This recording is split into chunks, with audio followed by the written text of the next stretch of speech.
Hello. Hello, all you beautiful beasts. We are here tonight for another episode of Monster Prom. I don't know if you're excited, but I am definitely excited. Last time we asked Scott the werewolf out to prom, and he subsequently turned us down. We got rejected just outright, wholesale. So, hopefully, tonight we'll have better luck. Just one player tonight. Yup. Let's do a full game. Spooky high school, the sweetest years of our lives. Back then we were young and unafraid, sometimes reckless, sometimes brilliant, sometimes just stupid, but always willing to live life to the fullest. We were on a wild journey to discover who we really were. Let's see. I'm gonna play this guy this time.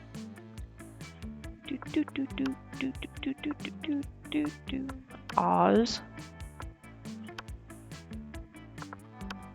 Day. Okay.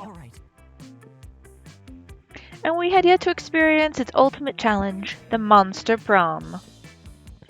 I remember it clearly. 6 weeks were left, and as we fantasized about our dream prom dates, we were all scrambling to catch the attention of one of our 6 most charismatic classmates.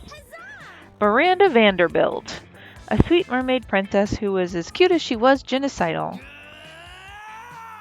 Damien, a fearless demon with a taste for destruction and a love of fire. Scott, a werewolf athlete who turned us down last time, so who cares about his bio? Liam, a hipster vampire whose standoffish demeanor hid that he was truly a lovable dork. Yay! And Polly, the actual fun one in the group. What?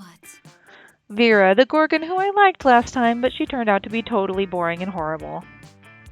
It was clear it had to be one of them, because, they're the only 6 ones programmed into the game. But who? We only had 6 weeks to choose our prom date, and even more daunting, we only had 6 weeks to woo them and conquer their hearts. Because clearly we've never spoken to them before. But as I already said, we were young and unafraid, and we were ready to start. Welcome to Monster Prom's stupidest pop quiz ever! All minds are rotten, but they are rotten in so many different ways. Worry no more, we're using our PhD in bullshit to diagnose which kind of deviant sicko you are. Monster Prom's stupidest pop quiz ever, TM, will throw a bunch of absurd questions at you and turn your answers into character stats. This way each of you will start by having stats that better reflect your true selves. Let's start! The coolest reality show ever would be... People in positions of power must face all sorts of questions relevant to their field, and if they fail, they lose their jobs and society wins. 8 rich people fight in weekly challenges to see who is the best at giving money to you. 12 experts on the various arts of seduction live in a house where they must face a common challenge seducing a potato into marriage somehow. Oh, I'm gonna go with this one. So smart. You're elected president for a day. What's the first law you pass? $1 bills will now include a picture of me and the inscription, "Beware, too much awesomeness." My presidency might last a day, but my fame will last forever. Trivia fact, presidents don't pass laws. So, is this a trick question or are you just being an idiot? You can deduct taxes by writing sonnets instead. The amount of taxes deducted are calculated based on the beauty of the sonnets.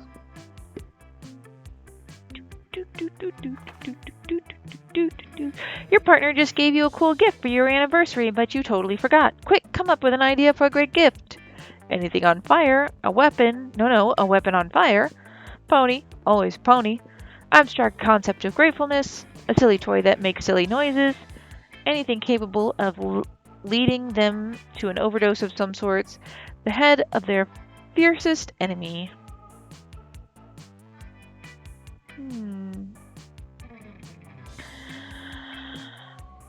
I'm gonna go with the head of their fiercest enemy. Yes.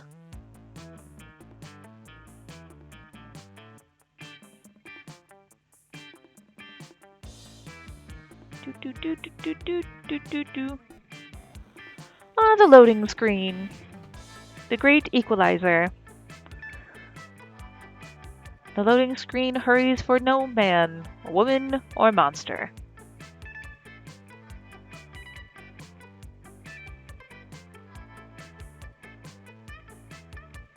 think I have a better handle on this game this time than I did last time. Okay, so the first thing we do is choose where we go.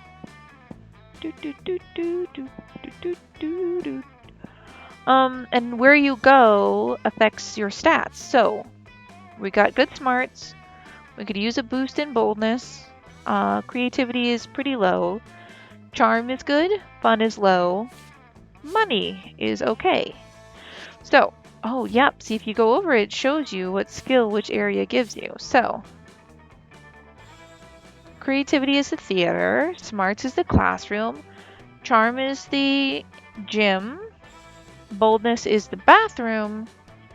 Fun is outdoors. And money is the library. That day you spend some time on the library's PCs playing some good old online poker. Gambling seems like a stupid and dangerous decision, but who cares? This time it paid off, so fuck it. You gain +2 money. Later you hear Vera and Liam in a heated conversation, which seems to contain some pretty sexually explicit language, so naturally you eavesdrop. Speaking as a male, I can say that even I grow weary of the infantilization. I can't say that word. The making as if an infant monotony of the male gaze. Thank you. See, I want to advocate for the Gorgon gaze instead, but that would just turn people rock hard. That's not an erection joke. People would die. Personally, I think hentai is the source of the problem. It's so unrealistic. Hello, I'm not a 2D drawing, I'm a real vampire. Pathetic. Pathetic. I know, even I can't keep up with the standards hentai is setting. What, I'm supposed to just grow a dick during sex? Question mark, question mark, question mark? So mainstream. Hey, Jane! Lurk away, my friend. We're doing this very rated PG-13 game as we were last time. I am Oz, which is like the... I don't know what kind of monster he is, but he's... they are the like, totally... They look like a shadow. I don't know if you remember that one. Okay, and all the women are drawn exactly the same. There's even less body type diversity than at this school. Plus, I don't think anyone in real life has ever willingly addressed a tentacle as senpai. What is with all the tentacles, anyway? Because half the studio heads are krakens, Liam. And no tea, no shade to the women who do enjoy tentacle porn. I know at least 3 of my snakes do, but I won't out them. I only see 2 snakes here. There must be one, and then I know she's got more. We only are seeing 2 heads, though. But I do think there should be more diverse offering for those of us who like something less. Cephalosexual. Agreed.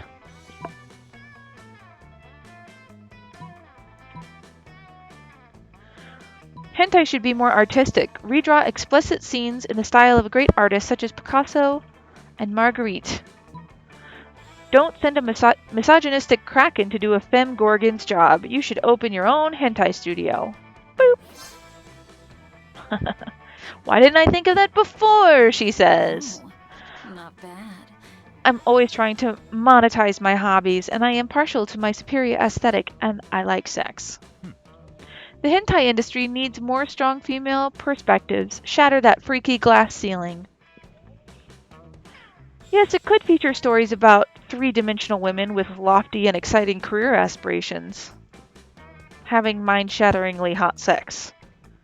We can call it Viranimation. That has been quite pleasing. That has been quite pleasing.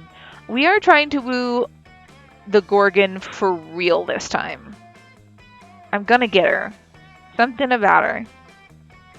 I think because she reminds me of myself. I know she was awful last time, but I gotta get her, and then I can get other people. The tagline can be an Oberlin overhaul of over-objectifying Opal. The two hurry off to continue the development of their hentai studios and thus improving pornography forever. Hooray! You gain +2 smarts and +1 money as a token of gratitude for your ideas.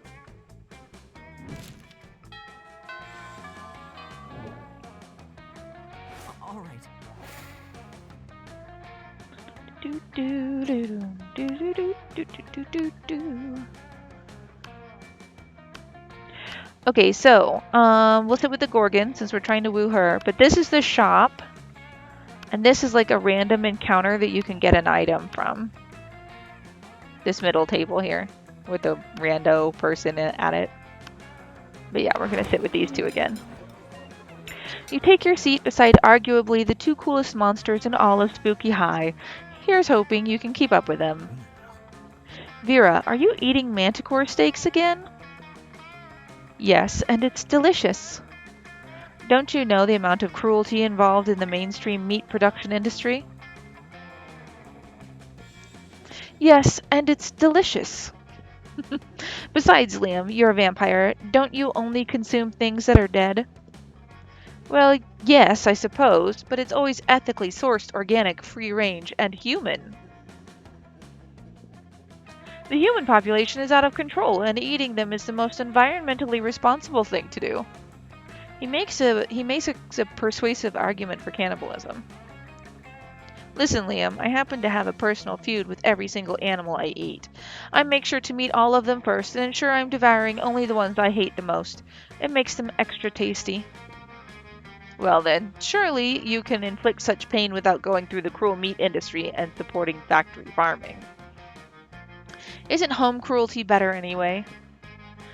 You may actually have a point there, and if I get my hand in the pot, I can inflict even more effective and specific pain. And I bet there's a way to make money off this too. Hang on, somehow I've ended up arguing against my own interest here. Liam, do you want to find innovative and creative ways to move society forward, or do you want to oppose cruelty like every other weak mainstream loser? You can actually hear Liam's brain shaking as he struggles between his desire to be perceived as ethical and his desire to be perceived as creative. Maybe you can step in and help out. The animals you kill may lose their lives, but what about their afterlives? Instead of letting their spirits go to waste as a byproduct of the meat industry, let's serve their eternal souls as a side dish. Or, Liam, animals are already suffering from ignorance. If Vera wanted to increase their pain, the best we can do is to teach them the concept of death so they really fear their fate. Let's educate cattle on metaphysics. Yes. Well, I can't condone animal cruelty, but I wholeheartedly support animal education. I do like animals, but their illiteracy is my fourth least favorite thing about them. Right between their poor taste in fashion and simplistic views on German cinema. That's not the worst idea you've ever had. Although, face it, Oz, you are known for having pretty terrible ideas about 50% of the time.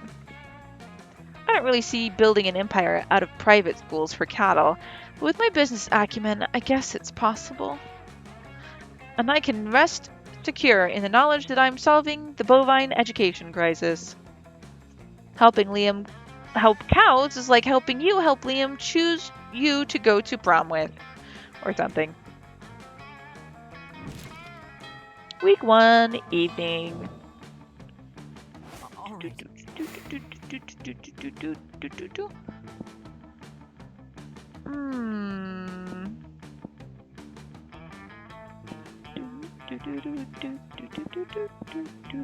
Where shall I go this time? I could be more fun, or I could earn more money, or I could go to the store. Let's go to the store and see what we can pick up. Let's face it, you're probably going to end up losing your money in some stupid way anyway. Why not spend it here first? It's called being smart.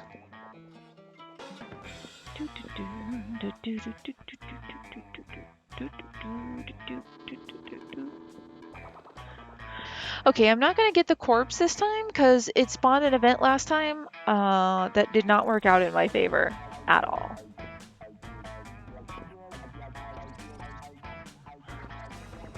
How to sexy 7 Latin. I'm gonna get the PR agent this time.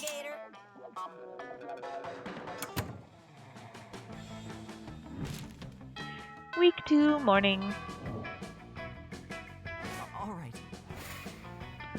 Okay, back to the library.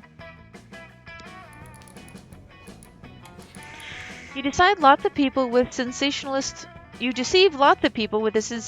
video and impossible promises. Nice.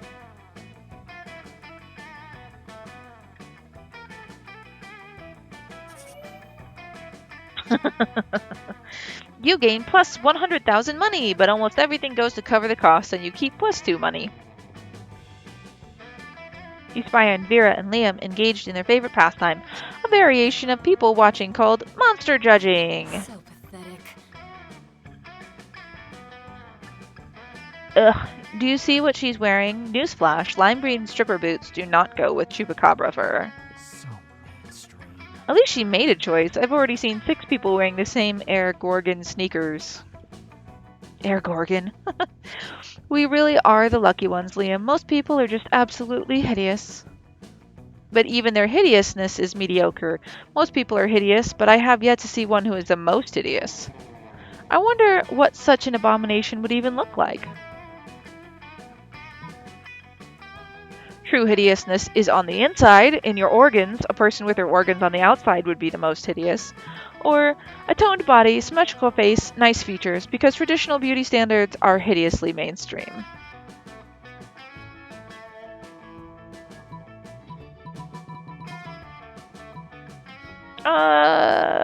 Let's do organs on the outside. Aww. Okay, sure, but do you know what else organs are besides hideous? Expensive. A person with their organs on the outside would basically be a walking bank account. The majority of a vampire's internal organs are decorative anyway, so I find this entire concept immensely uninteresting. Uninteresting? When we're talking about potential gold mine? Why, we could engineer people who grew organs on the outside. They'd be like living, screaming money trees. And enormous profits are anything but hideous. You know what is hideous? People with no understanding of financial gain, like you. Just give up. You disgust me more than the annoying dick pics I receive daily. Scram before I delete you like I delete all of them. Wow, that got pretty ugly. You lose -2 smarts and -1 creativity. Week 2, noon. All right.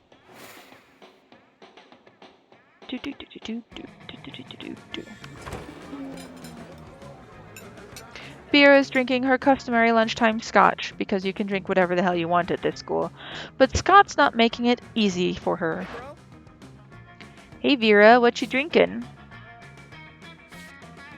What? Scotch. Why? Because it smells like a delicious forest fire, and I'm curious. What's it called? Scotch. Yes? No, that's what it's called. What? Scotch. Yes? Who's on first but with monsters? I'm not saying your name. I'm saying the name of the drink I'm drinking. It's Scotch. It's mine? No, it's mine. Then why is it called Scott's? That's just what it's called. Oh, is it like an emergency drink for Scots? I mean, it's like an energy drink for Scottish people. Hey, I'm a Scottish person. I'm as Scottish as is possible to be. I'm the most Scot. What will it take to get you to drop this issue? Scott's not going to drop it unless you do something. You cut in and say...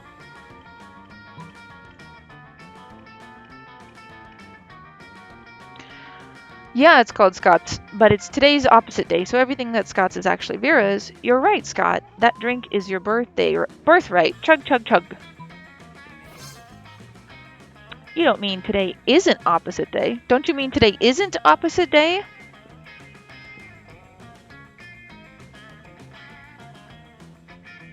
I'm not sorry, not Vera. I guess I'll be taking your drink. Wink. Wait. Time out. If everything that's Scott's is Vera's, do I have to give Vera all my stuff? Yes. Okay. Does Vera have to give me all her stuff? Sure. Unfortunately for you, I have no stuff. All my possessions are owned by cleverly disguised shell companies. Now hand over your wallet. Boy, opposite day sure is the best, isn't it? Sure is. After Scott leaves, you alone, you and Vera definitely don't spend all his money on cocaine. Week 2, evening. All right.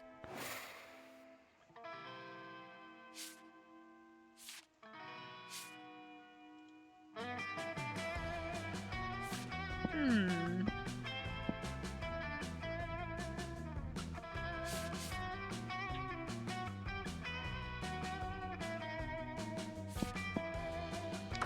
Give me your money.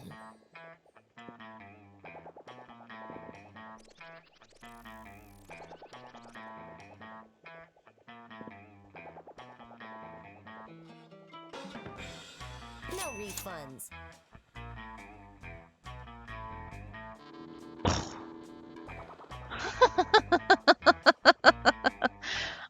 I have gotten for free a figurine of a gnome taking a shit. Believe it or not, this is a very religious thing.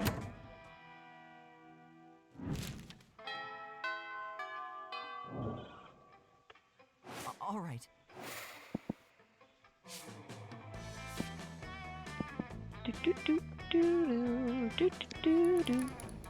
The day you spend some time on the library's PCs, mining some bitcoins. See, there he is. He's like a little apparition or a shadow or something. I don't know what they're called. This is supposed to have something to do with solving algorithms and the rise of cryptocurrency, but you guess that nobody actually has any fucking idea how it really works. Anyway, you gain plus 2 bitcoins, which is equal to plus $2 million, which unfortunately is equal to 2 monster dollars, so plus 2 money. You're intrigued by your new little toy when you feel the temperature oddly rising. Are you catching a fever, or is it... Up? Damien. Huh? Why are you playing with that little guy taking a shit? Is this some kind of weird new G.I. Joe? So authentic. Ah, classic mistake. No, Damien, this is called a Kagainer. Kagainer? You wouldn't know it, of course. It means shitter. It's a religious thing from the Spanish region of Catalonia. Hmm? Wait, rewind. How is this poopy boy a religious thing? Well, you know the nativity scene, right? Catholic people are reenacting Jesus' birth and all during Christmas. Lame. Shut up. The thing is, in Catalonia, Christians build a nativity scene for Christmas with Mary, baby Jesus, the animals, and of course, this random guy taking a shit nearby behind a bush or something. Is it some kind of prank or something? Oh no, it's a very serious thing among Catalonians. If you want to make the nativity scene, you better include the Kagainer. It's the culturally respectful thing to do. Oh, that's crazy! Whoa, that's crazy. Respectful to whom? The ultimate action figure. I mean it. Fucking beats the lameness out of Christianity and everything. One could say that, I guess. But why do these Catalan people decide Catalan people decide to put a guy taking a shit next to the birth of Jesus Christ? Good question. Nobody knows. It's a tradition that has been there for centuries, but no one knows its origins. These people just go for it because it has been done like that since forever.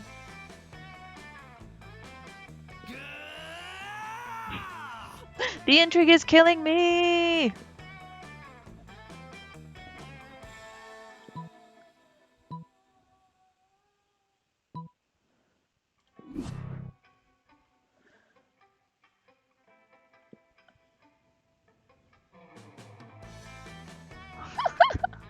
You drive into a near hospital and start looking for the place where the pregnant women give birth to, usually babies.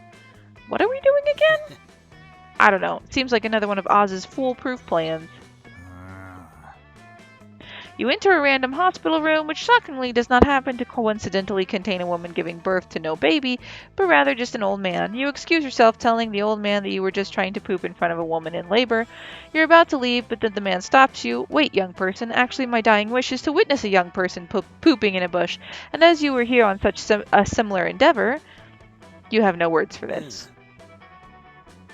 You heard the man, Oz. Are you going to deny him his last wish?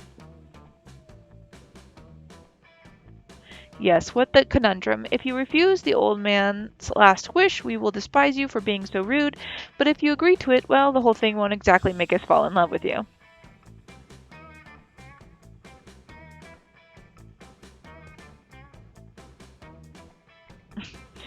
Please, young person, this is for pure reasons I can't explain right now. Look, while you were arguing with your friends, I placed a bush right next to my bed. Isn't it a bush that's very inviting for you to poop?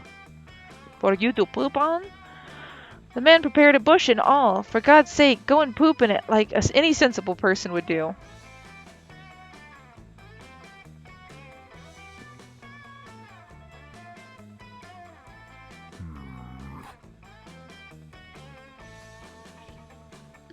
See ya. Aw, -2 fun, -1 charm.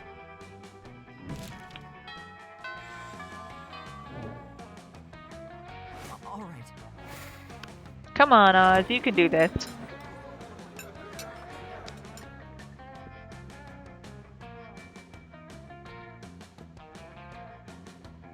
Hey there. It's nothing personal, Oz. It's just that Polly and I are engrossed in texting our financial slave. I had this same event last time I played. Let's get to the question. Last time I made him marry a llama, so this time I'll probably do the other one.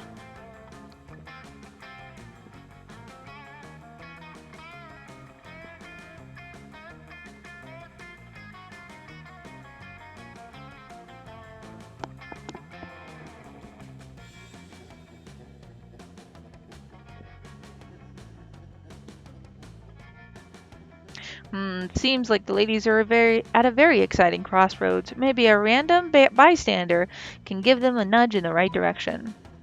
Tell him to marry a llama, which is the one I picked last time. And then this one. You can easily grow this arrangement into a business by basically making it a pyramid scheme. Aha! That would increase our income exponentially immediately. Which are two of my absolute favorite adverbs when it comes to monetary gain. I mean, one financial slave between the two of us is already strangely a lot to handle, so managing an army of them sounds draining. But as long as it's a pyramid scheme, and we're at the top of the pyramid, where we don't have to actually deal with the lowlifes, who cares? Meh, I think I'll go check on my toilet line. Don't worry about her. Polly wouldn't know a good business idea if it slapped her on the ass. Which happened one time, actually, but it's a long story, so forget it. Anyway, we can tell people in order to become official certified financial slaves, they have to buy a kit of supplies, and they'll start at dirt slave, and then if they get 5 financial slaves under them, they can become a pathetic ground slave, and then they can work their way all the way up to gold, diamond, platinum, mocha, grand, supreme slave. This was a great idea, Oz. We should go write the business plan together and prepare to profit. Did Vera just say she wants to profit with you? Holy shit, Vera sharing her cash flow is like third base for her. Awesome.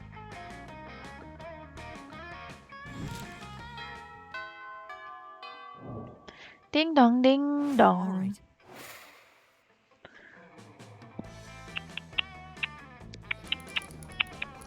That day you spent some time on the library's PC sending malicious spam emails in the hopes of stealing other people's money.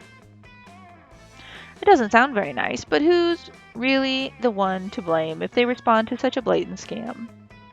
Hey there, cutie pie, I found your pro, let's chat. You lose -10 karma, which isn't a stat in this game, so who cares, and you gain +2 money.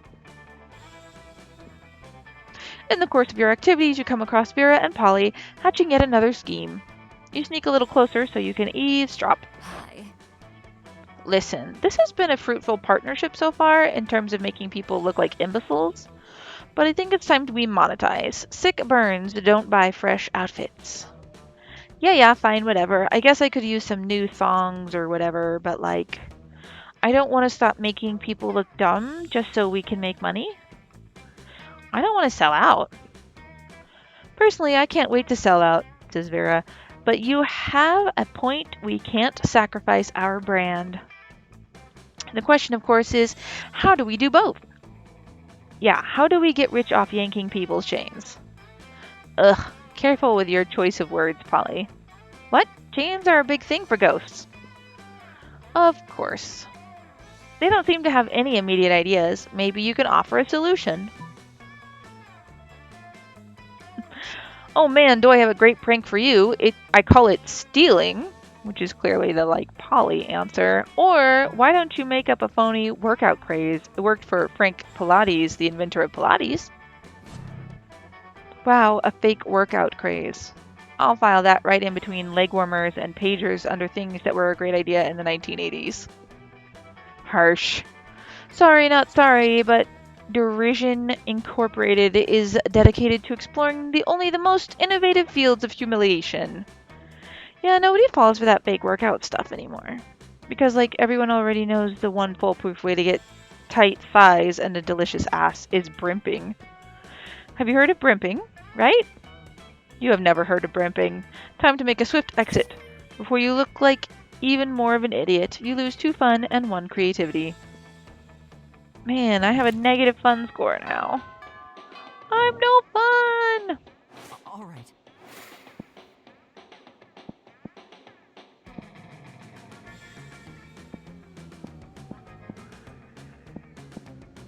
Suppose I should up my fun. That day during recess, you start a half-hour rave that goes full crazy.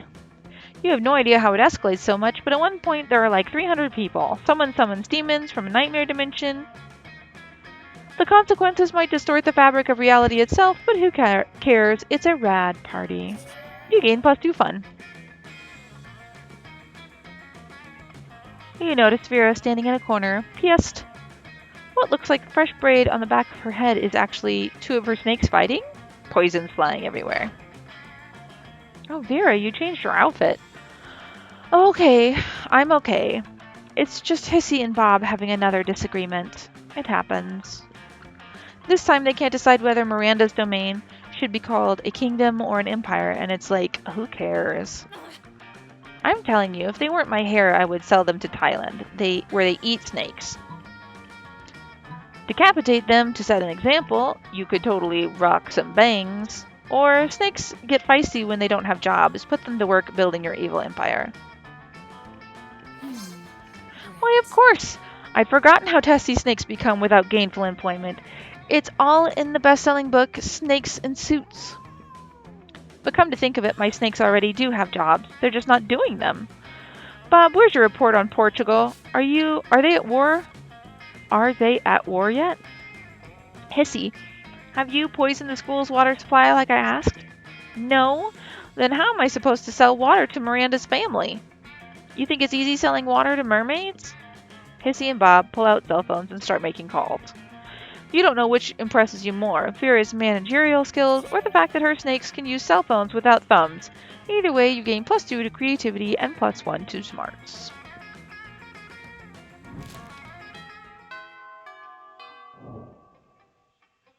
All right.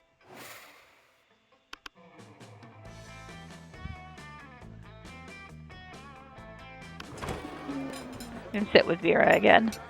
As you approach the table, you see Vera delicately lifting a forkful of quinoa to her mouth. She brings lunch from home. When? I had this event last time too. Scott is cheerleading Vera eating.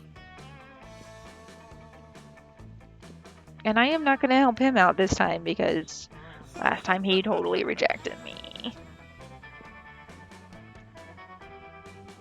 I have no love in my heart for you, werewolf.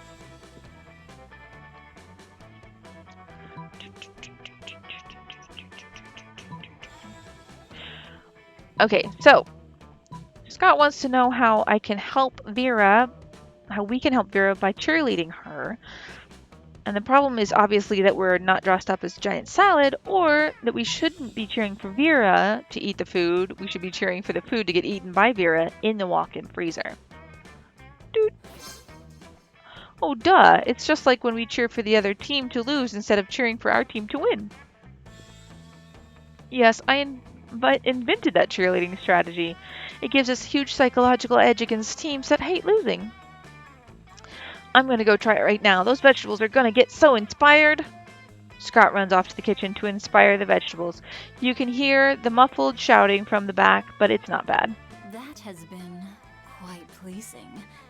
That has been quite pleasing.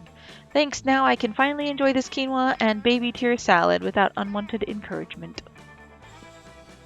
For the next week, all of the cafeteria food seems extremely eager to get in your mouth. Cheerleading really works.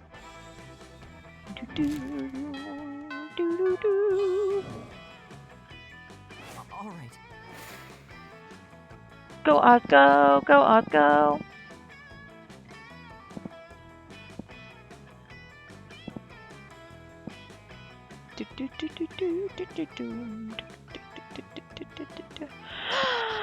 I want more money.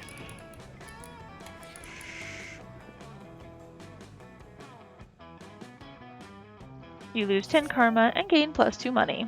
Next time we're going to the shop. You see Miranda, Vera, and Polly gathered around a table covered in books.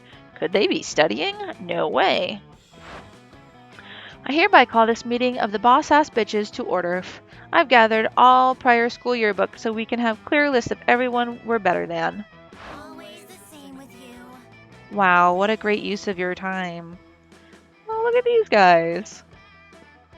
Who said that? Oh, great, it's the coven. What are you three doing here? Studying because this is a library at school? Spies! Villains! Impersonating us! What? What? Don't you see, Vera? These three are obviously our evil twins. The middle one is mean and bossy like you. What are you talking about, Polly? We go to class with you. We would know if you three didn't spend all your time doing stupid and mostly illegal stuff. I won't fall for your tricks, evil Vera. Are you implying the original Vera isn't kind of evil herself? And look, Vera, the one on the right has glasses just like Polly. I need these to see. And see, she has dark skin. She's very clearly dark Polly. Whoa, Polly, just no. Oh my goodness. Bitches is only one letter away from witches. Good lord. Say, would you three mind studying somewhere else? You're upsetting my minions. Never. Good grades are the backbone of a bright future. We need all of this knowledge to save the world from the big bad. Oh boy, if you don't figure out a way to get the coven out of here, you might have to break up a brawl. Any ideas? Whip out your rooster, witches hate roosters, or chop up all the study tables with a big axe.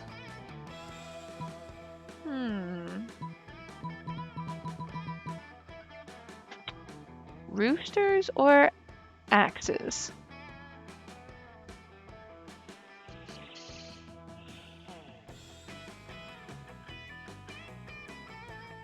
I'm gonna go with roosters. Ah, no! Get that filthy cock away from us! Good thinking. Witches are repelled by the rooster, as it is the symbol of the dawn. No, roosters are just mean. We don't want to catch any diseases. Fine, we're leaving. That's even more proof there are evil twins. I too love animals. As we say in my kingdom, the chicken is the tuna of the land.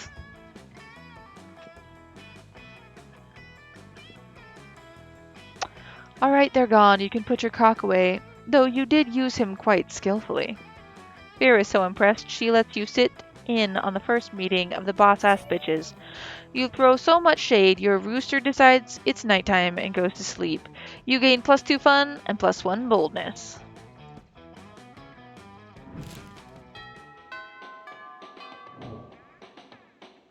All right.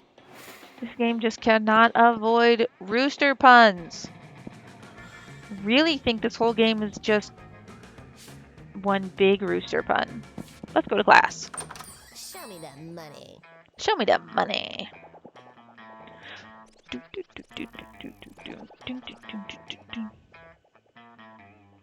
A Russian novel. A penguin mask.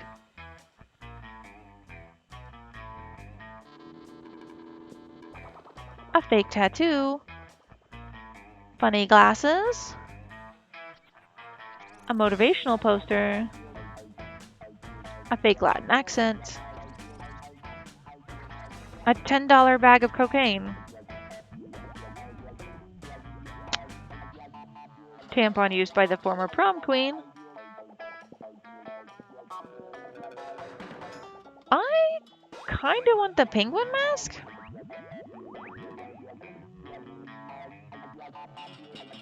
But...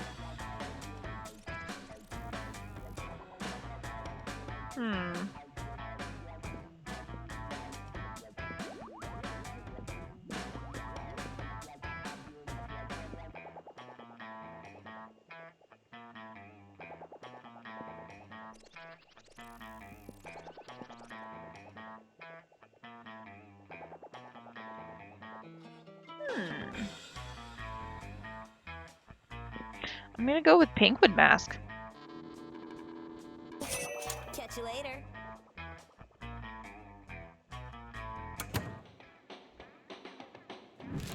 That just killed all my smarts. All right. That's it with Vera again. You approach Liam and Vera's table to find them thoughtfully tasting several glasses of wine. This school has literally no rules, apparently. Ah, wine, that most exclusive of beverages. Even a vampire such as myself cannot resist its class and allure. Do you know a lot about wine, then? I'm having a dinner with the King of France next week, and I could use some pointers. France doesn't have a king anymore.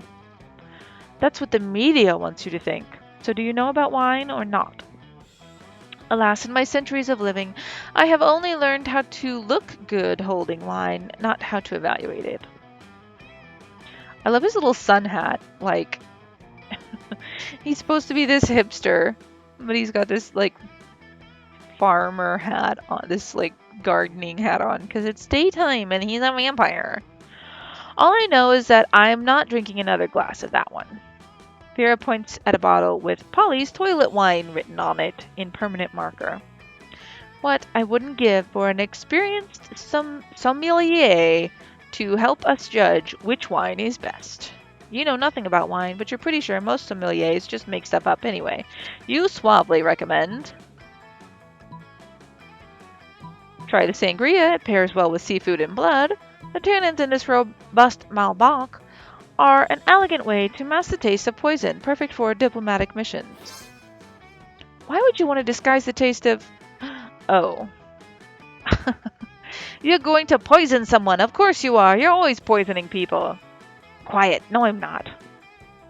People in no way directly associated with me are always poisoning people, and soon they will strike again. France has suffered under its unjust king for too long, plus he called me fat at the party once when I was 11. Who is this king you keep talking about? I'm telling you, France doesn't have a king anymore. Soon, Liam, soon. Vera is so thankful to you for solving her assassination problem. She lets you braid her snakes. Aw, you get bit a few times, but it is so worth it. Week 5, evening. All right.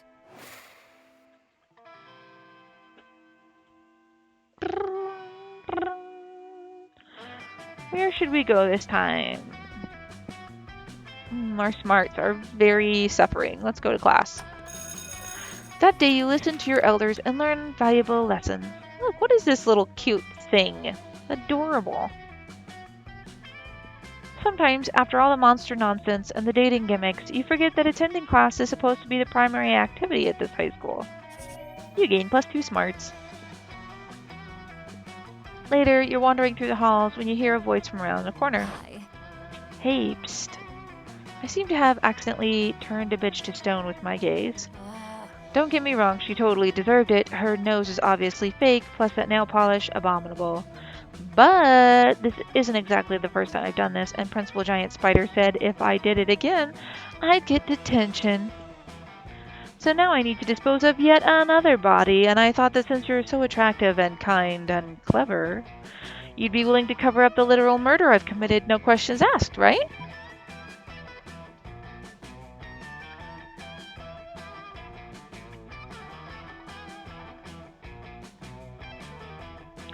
Easy. We'll just dress her up in some stuff from the theater and set her up in the quad like she's a new art piece. Or, never fear, my lovely murderess. My good buddy, Mr. Hammer, will make short work of the evidence. I'll even give you the nose as a trophy. Let's go with the top one. I love it.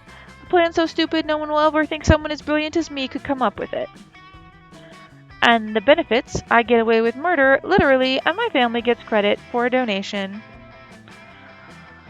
I don't have to haul anything because you'll do it for me. And from now on, anytime anybody even thinks of crossing me, I can just point out the statue and frown and shake my head, and they'll know. Well, what are you standing here for? Get this skank in a costume, and make sure it includes those glasses with the big nose and the mustache. This is gonna be good. You call your masterpiece Nothing to See Here, and it is favorably reviewed by Rad Art Magazine. You gain +2 creativity and +1 money.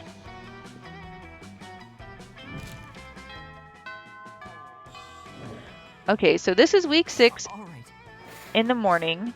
We have this action, and then lunch, and then one more action, and then it's the prom. So I think we should concentrate on getting money, since that's what Vera loves the most. Except for the library is the shop today. So let's go to class again. We're still on 0 smarts. That day you were astonished by some new stuff you learned in class. You thought high school was all about doing stupid shit with your friends and trying to find true love. Who would have thought that class would actually be useful? What a nice surprise. And look, there's the cute little thing. Whatever that thing is again. You gain +1 valuable lesson. Good luck trying to use that within the game. And +2 smarts. In the middle of everything, a portal opens up and swallows Vera, Polly, and Liam. You dive in to rescue them and straight into the season finale of The Interdimensional Bachelor. Good lord. Help, I'm in danger of spraining my eyes from rolling them so hard. Yes. Oh my god, we're on a game show? Yes, indeed. Tonight, you 3 will answer a series of trivia questions, and whoever gets the most points becomes I'm gonna win, I don't even care what the prize is! Your what? Your wife? What a revolting premise. So you're saying we're supposed to respond to a series of questions and scenarios, our answers to which will make us more or less likely to achieve a romantic outcome with you? That's extremely problematic. I can't think of anyone who would ever want to play such a tawdry dating game. Everybody stop raising reasonable concerns so I can hear the first question. I do love Polly.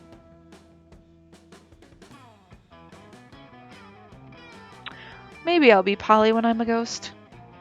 That's the spirit. Question number 1. Describe your ideal marriage proposal. But before Polly can answer, you buzz yourself in. Now's your chance to give an answer that will end the competition and send the prince packing. I present you with my grandmother's wedding ring, still attached to my naked grandmother. Or, jaw unhinges, beer pours out.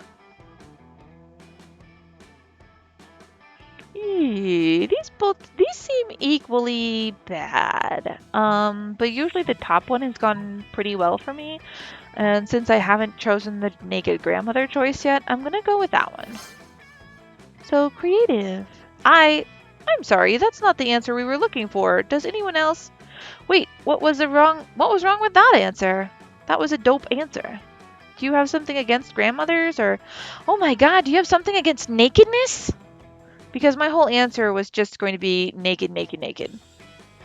Actually, from you, that would be acceptable. Oh, so now there's a double standard. Nudity is okay for Polly, but not for grandmothers? Grandmothers have flesh too, you know, or at least some of them do. The ones that aren't ghosts or shadow goblins. That must be what I am, a shadow goblin. I can't believe we're on a game show hosted by a grandma-phobe. Grandmothers are the most retro, immediate family members, and we should respect that. You know what? Fine. I'm sorry I abducted you all to star in my amazing game show. Go home. The image of your naked grandma has completely crushed my libido anyway. To everyone's relief, the prince sends you all home. This whole situation reminds you to call your grandmother. You don't tell her why. You gain +2 charm and +1 creativity.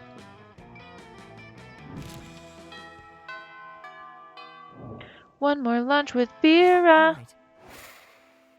Where's she sitting today? Over here with Polly.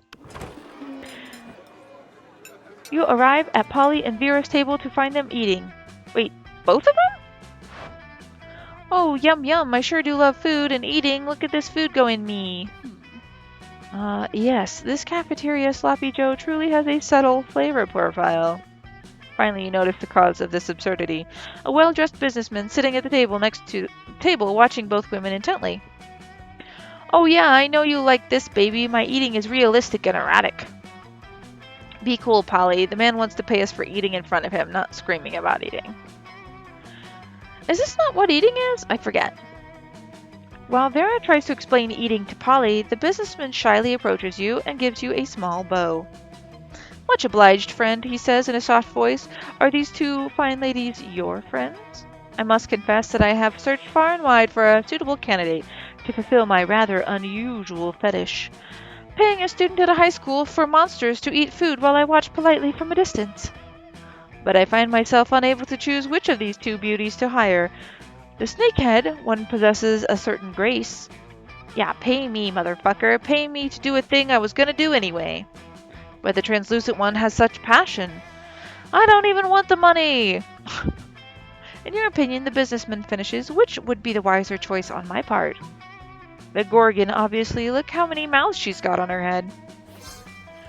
The businessman strokes his chin and nods. You have a point, he says. The ghost only has one mouth, so food seems to go right through her. Also, food seems to go right through her. This Gorgon, meanwhile, has countless mouths. Such value. Value is right. 1,000 in cash up front. You pay for all my meals, and you give me your pants. He's getting naked! Vera's able to convince the businessman to pay for a fancy dinner for you and her. It's a little creepy with him watching the two of you, but you get over it. One more action. Week 6 in the evening. All right. Let's do this. Library, here we come.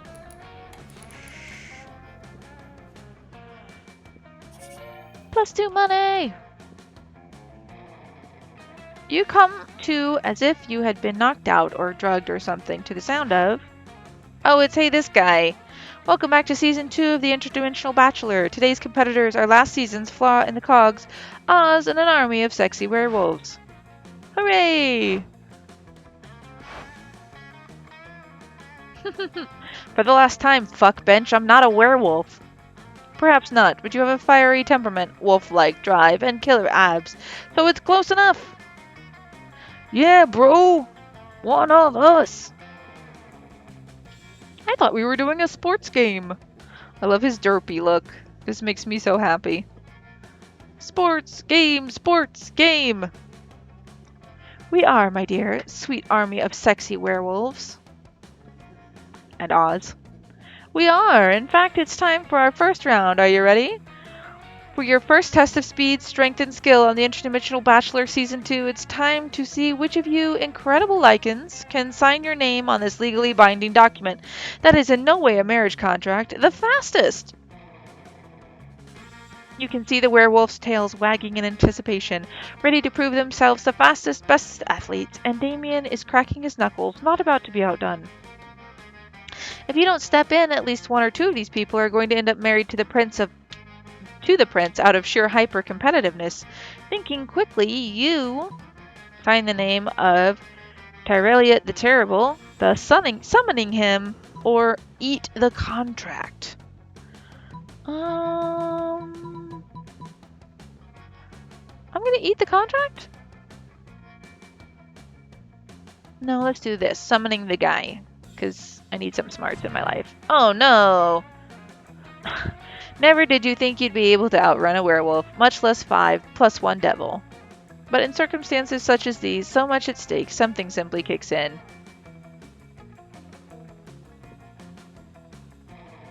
Everybody's pissed.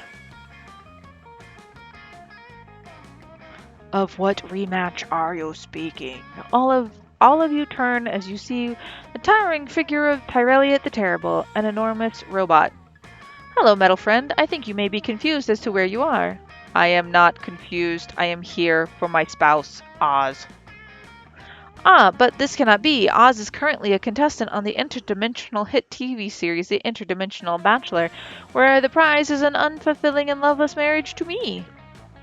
Oz signed a legally binding marriage contract by writing my name with my name in their writing. We are now legally wed, thus goes robot law.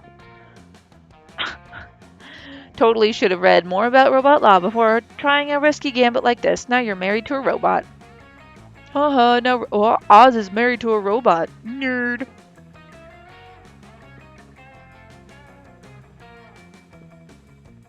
Before the prince or Tyrelliot can stop him, Damien punches a hole through the dimension, rips it open, and allows you and your classmates to escape. Unfortunately, everyone is going to make fun of you until the end of time for getting married to a robot, and you lose a lot of their respect. In this case, that translates to -2 charm and -1 boldness.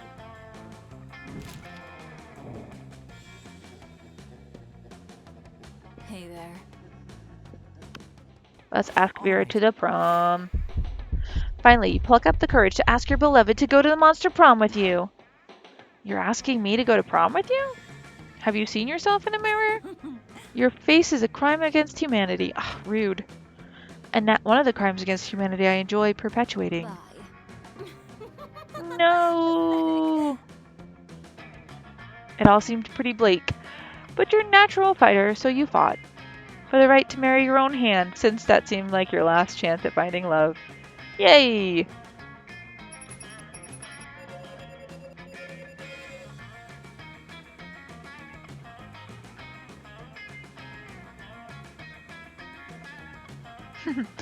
Most likely to be Razgard, the space goddess of illusion in disguise. Oh, she's the mean anime girl. I see. And apparently there's secret endings too. That's cool.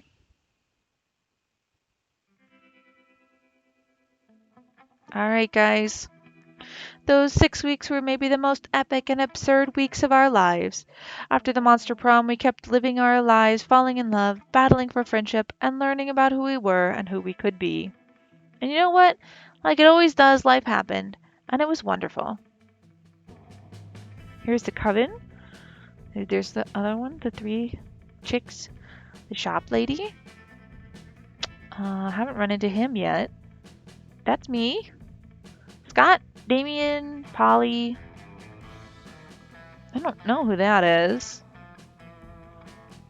The mermaid princess. That's who I played last time. I have no idea who that is right there. And that's another playable character. Maybe that's a playable character too. Vera built the Oberlin Empire into endless greatness. They own a shameless number of companies. It's known that they're also into lots of sketchy businesses, but no one does anything about it. I mean, who the hell would try to stop Vera Oberlin? Liam kept doing his art so hard that he eventually evaporated and became the concept of coolness itself.